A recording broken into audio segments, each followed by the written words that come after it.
others, thank you.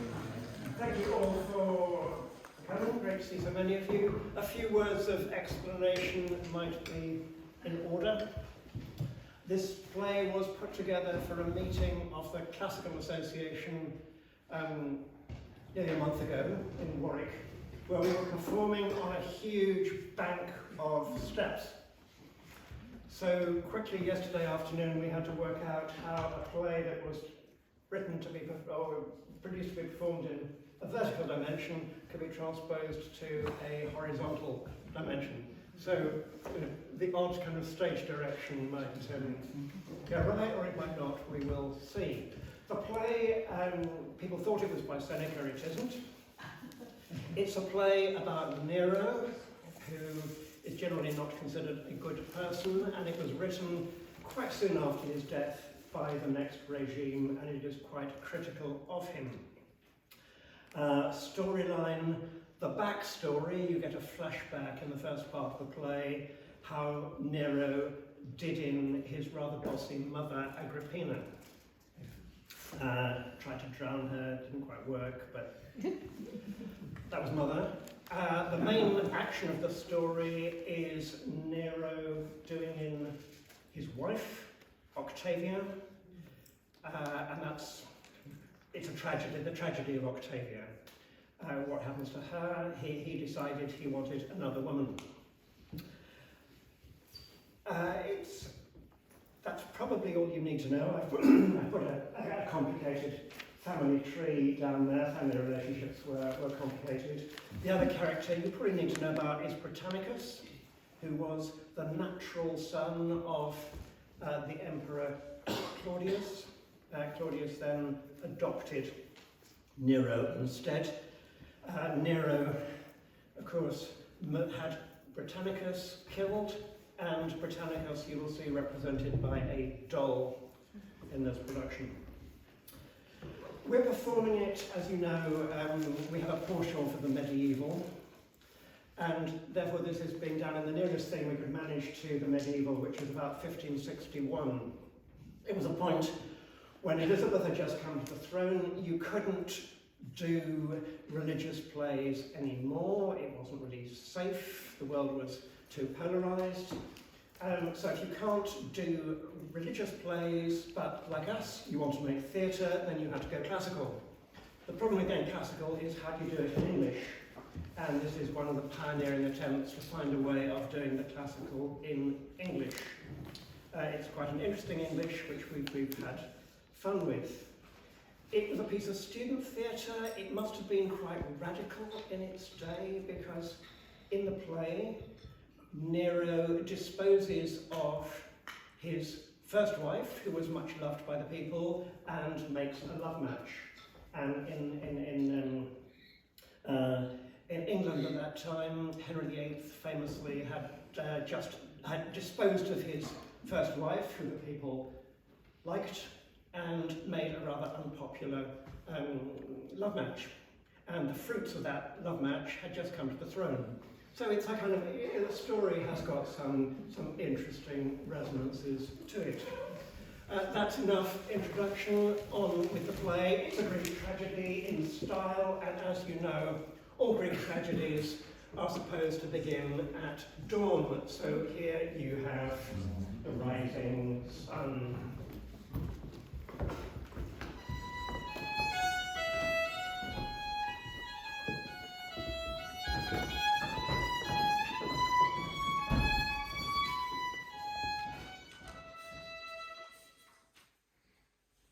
Now that a roar with glittering streams, the gladding stars from sky doth chase, Sir Phoebus, pert with spouting beams, from dewy nest doth mount apace.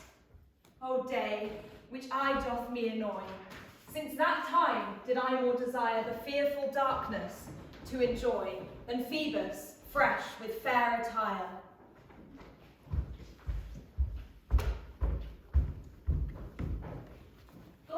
The talk we heard of late, too rashly trusted everywhere, and blown abroad through each estate.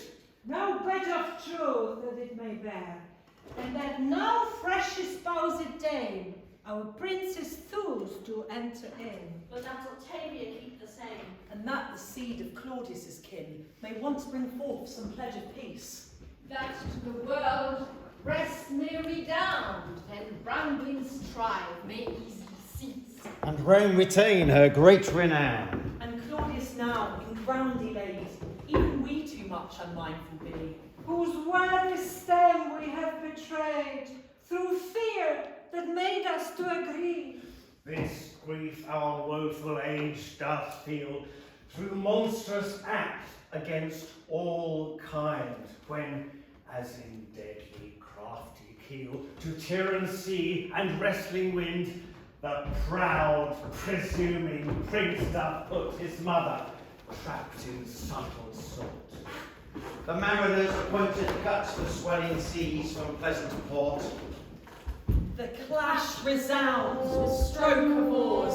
The ship outlaunched, apace doth spin, in surging froth, aloof from shores, an ample course of seas doth win. Which gliding forth with loosened planks, in pressed streams with poised waste, the rifts to open closed cracks, that hidden were with secret slight. And gulpeth up the leaking wave, the woeful roaring noise and cry, with women shrieks themselves to save, do reach and beat the starry sky.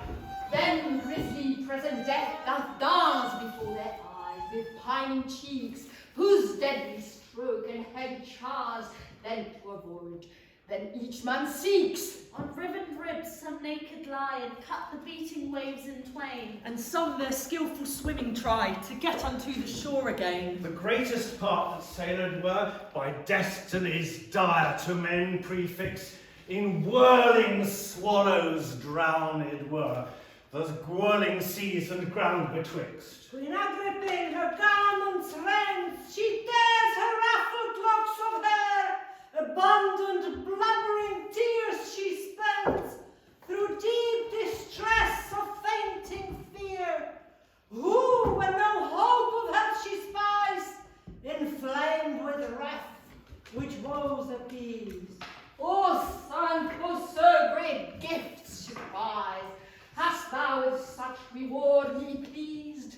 This key I have discerned sure, that bare and brought thee first to light, who empire witless did procure, and Caesar's title for thy right.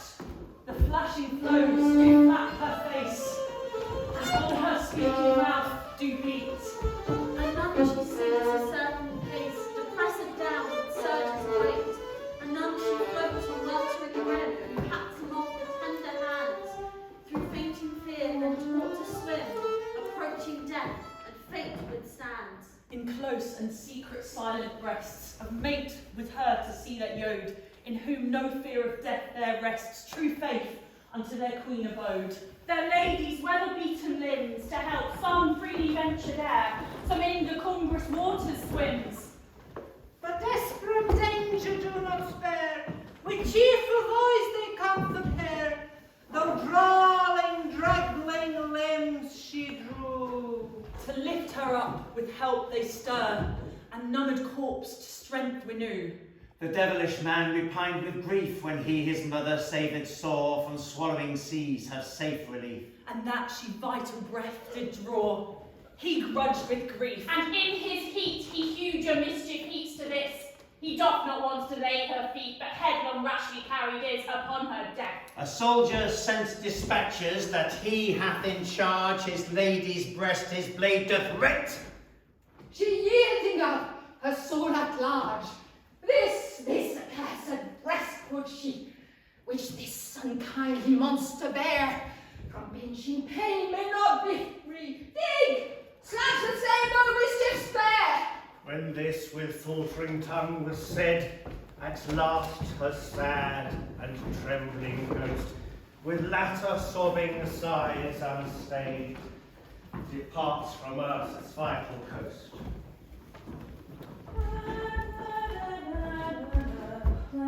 Oh, let your rageous mind not so walk, but do compress your moody talk. A better deed to die, to the whole behold the tyrant's visage grim, with brows uprolled, and stand in awe of becks and nods of his. O ancient sire, step forth from limbo lake, thy daughter's heavy troublous cares to slake, or your twi-gated hellish porch unfold, that down through gaping ground I may be rolled. Oh, piteous wretch, in vain thou call'st, in vain. Shall he think you assuage your sorry cheer, or shape you for some slight of all your pain, that good prefer before his Britain dear? Th' imperial throne, that strange begotten swine. Here sprang the roll of hurly-burly grey. Here beastly venomous slaughter began to sweat. Here wily treason's strains appeared first. Here rules desire and brutish bloody thirst. That haughty-minded dame first gave her make a deadly poisoned cup, his thirst to slake. Straightways again, through vile, unkindly touch, here Nero coursed with him in hell to couch. And thee, unhappy Brit, in all that broil, till life and breath he did despoil, filled greedy, bloody tyrant never stand, whose doleful death for aye we shall lament. Dispatch he me, lest with this hand he fall. The power nature granted you not at all. So let the cities love unto your grace. Your troubling mind confirm but your space. Their minds so pressed to pleasure me, I know. Great comfort bring, but do not slake my woe. Of mighty power people have been a, But prince's force doth bear the greater sway. he will respect his lawful wedded wife. His minion brave cannot so lead her life. That trinket paramour pert shall crouch in pain when she, your grace, shall see preferred again.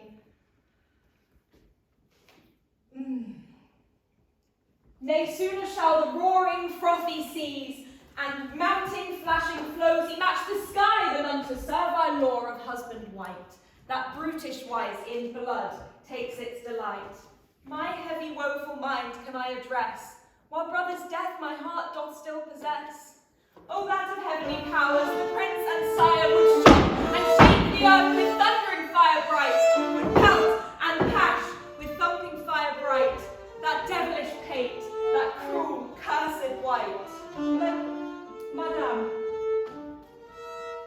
let be, madame, your fears to part, nor do renew your bitter wailing joust. Cease troubling your parents' piteous pride, who paid hath a price for life's lust for them.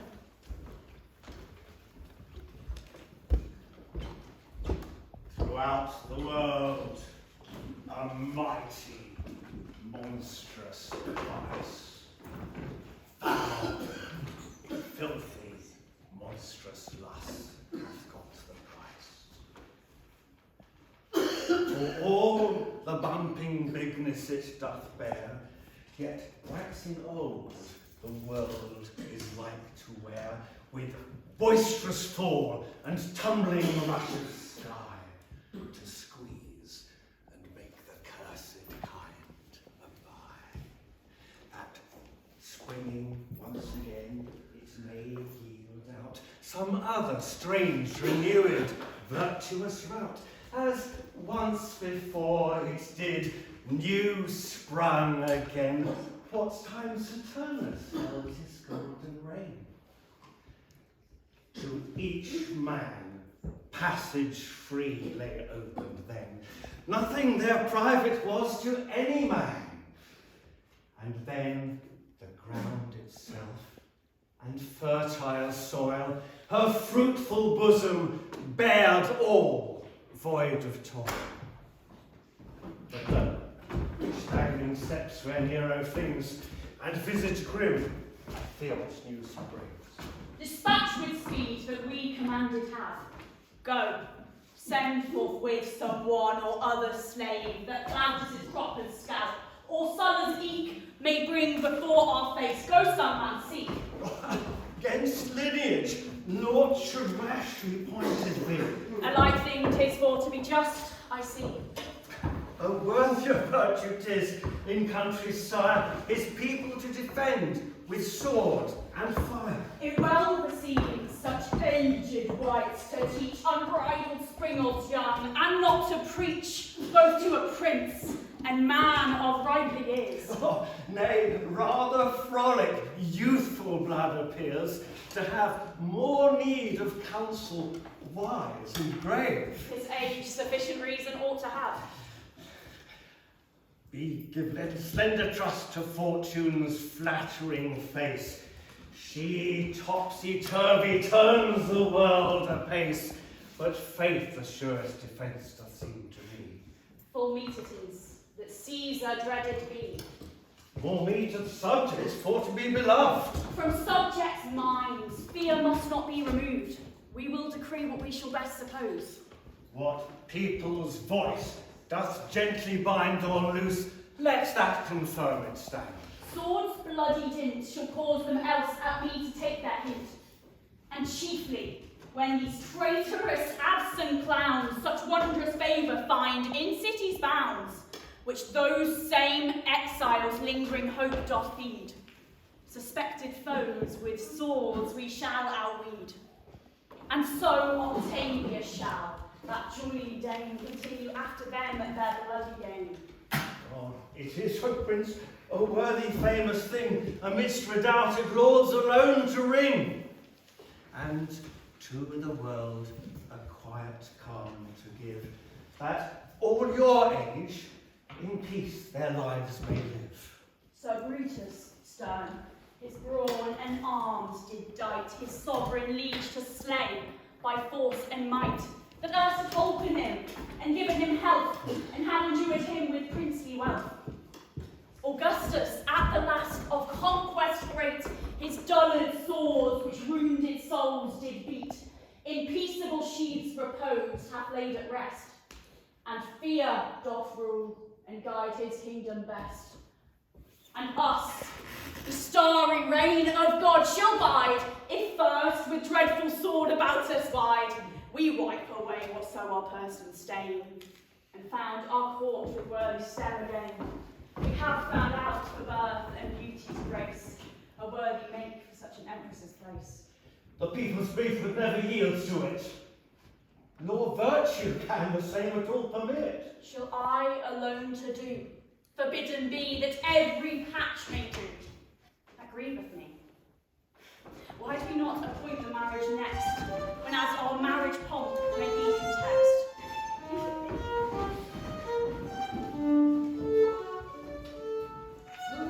Punch of Rivendell, from Pluto's reign with ghostly steps, I am returned again, in riddled wrists, that blood you most desire, all guiding wedlock vile with Stygian fire. I always do remember well beneath where each ghostly crawling souls to grieve, than kind, sorcerous deed which to us right yet, unrevenged, is grievous and of right. And for the good I did a cruel price, that deadly framed ship in crafty wise, and due reward that he gave me again to help him to rule of empire's reign. Although that tyrant proud and scornful wight, his cirque court with marble stone to strongly dyed, prince-like garnish it with glistering gold, though troops of soldiers shielded sure uphold their chieftain's princely porch, and though yet still the world drawn dry, with pass him to his will, great heaps of riches yield themselves to say. Although his bloody help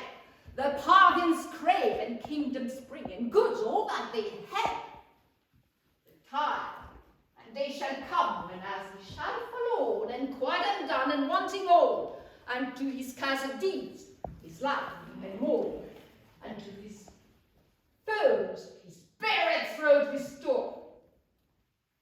Whereto now thy rage draw thee, old son, with brain benumbed quiet, that to such monstrous heaps of ills thy dame, who thou with cursed mischief overcame, her wrath should yield.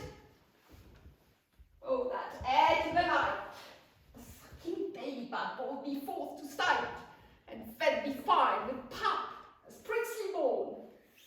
The fierce, wild, savage beast had rent and torn my womb, and bloody entrails all before. Without on crime and wanting reason's pride, mine own dear dandling child, thou shouldst have died. Do not, alas, thus lament, but rather yet your mourning stay, save that the city whole is bent to celebrate this joyful day, lest your great love and favour both, which I do count to be most sure, the more cause Nero me to loathe, and eke his bitter wrath procure, and I fall out to be the granteee of many mischiefs vile. Why thus with tears disfigured sore thy wonted home dost thou behold? Make haste to shun this deadly shore, and leave this torturous prince's fold. Now Claudius' brood, Octavia's grace, from Nero's wedlock place expels departed is. Whose spousal space hath Poppy conqueror a long time held. The while our piety couched lies, kept down by heavy cumbrous fear. And slow revenging grief likewise. Where doth the people's power appear, which break the power of princes great? That conqueror's city laws have framed. That worthy men to honour's seat preferred. That war and peace proclaimed. Law which we cannot once abide, to see Poppaea's image trim, conjoined unto Nero's side, all glistering bright, shines very grim. Let force of arms pull down that frame! And match with ground that lady's face, to lightly carve it to her name, And snatch her down from bedding place. And let it forth with flag, with brands, with darts and javelins, fiercely flung, from sturdy hands of bitty bronze, unto our prince's courtly throne.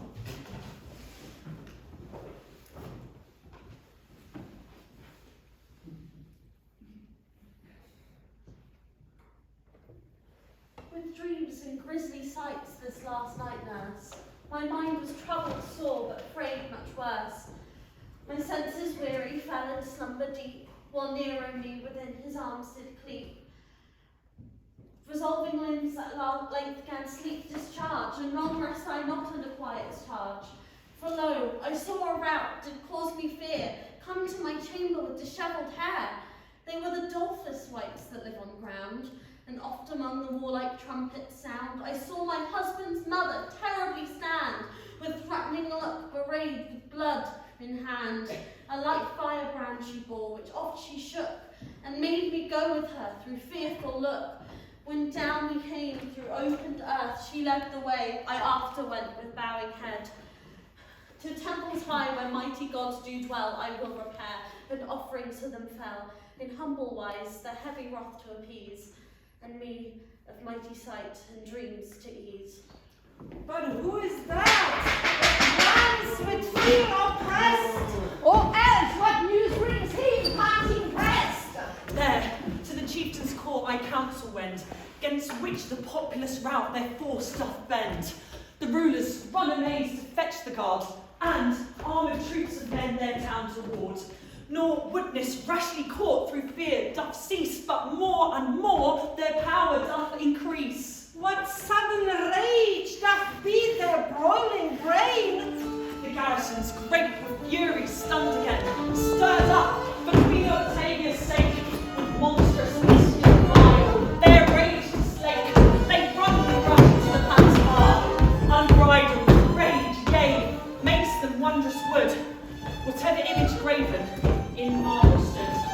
If Poppy's badge it bare, or if in sight, it tended for to show her beauty bright. though it on heavenly altars brave did stand, they break or pull it down with sword or hand. For fiery flames they threat for to prepare, wherewith to waste the prince's palace fair, unless unto his furious mood he give his second wife, and with Octavia live. Alack, what cruel wars have moved in vain.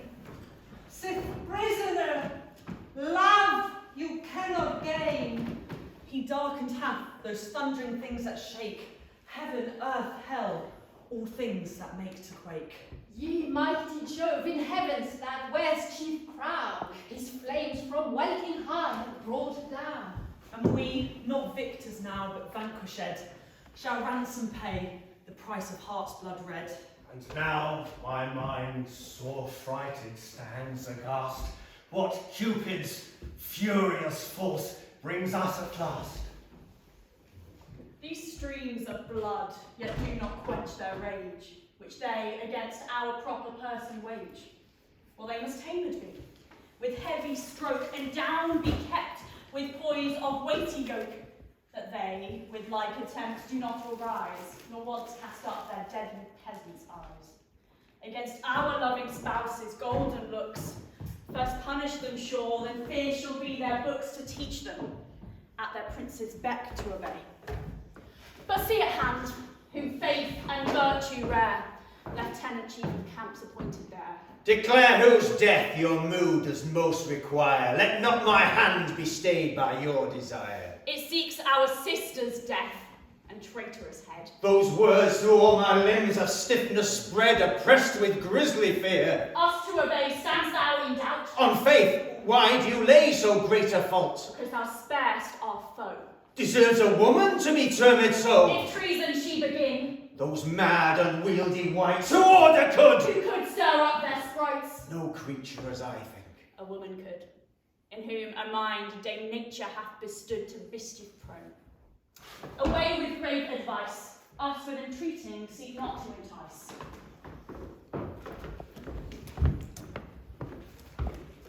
Oh, to restore Octavia once again. Now weeping, wringing hands, poor wretch, unto her cruel, deadly pain, the armed soldiers do her fetch.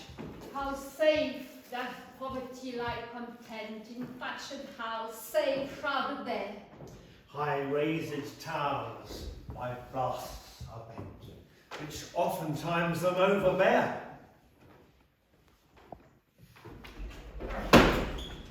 Wherefore you meet, poor wretch? Alas, into what banished exile's place could Nero have for me to pass, or fortune bids with frowning face? But now, no help of health I feel. Alas, I see my brother's boat. This is the same whose faulty keel his mother did once set afloat. And now his piteous sister I, excluded clean from spells and place, shall be so carried by and by. No force hath virtue in this case.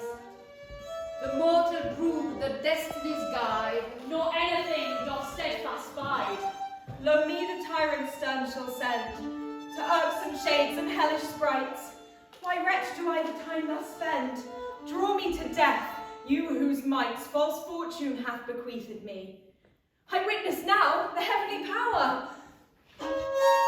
What dost thou, Beldame? Leave to flee with prayer to gods on who thee lower? I do not now repine to die. Deck up your ship and hoist your sail. Let him that guides the helm not fail to seek the shore of Farian land.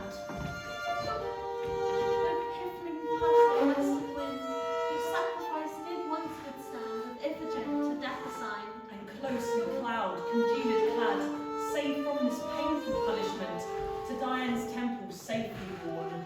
The barbarous Moors to rudeness bent, and princes' courts in Rome forlorn have far more civil courtesy. For there does stranger's death appease the angry gods in heaven on high.